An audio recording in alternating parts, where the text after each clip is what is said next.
ইসকনের সন্ত্রাসীরা এদেশে থাকতে পারবে না। এদেশ মুসলমানের, এদেশ ইমানদারের, এদেশ কোরআনের। আমরা চ্যালেঞ্জ করলাম ইন্ডিয়াকে, 130 কোটির বড়াই দেখাও বেটা। ইসকনের সন্ত্রাসীরা দেশে থাকতে পারবে না।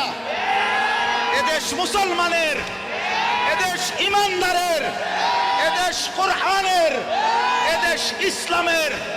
আমরা চ্যালেঞ্জ করলাম ইন্ডিয়াকে, চ্যালেঞ্জ করলাম বেটা, 110 কোটির বড়াই দেখাও বেটা। ইমানদারের সন্তান আছে ইনশাআল্লাহ। কলিজার খুনে শহীদ সাইফুল ইসলাম আলিফের রক্তের উপরে, শাহাদাতের খুনের উপরে ইনশাআল্লাহ ইসকন এদেশে নিষিদ্ধ হবেই হবে। এদেশে কালেমার পতাকা উড়বে, এদেশে ইসলামের পতাকা উড়বে। তোমরা থাকবা তো ইনশাআল্লাহ? বলো নওজোয়ান ইনশাআল্লাহ, জোরসে বলো।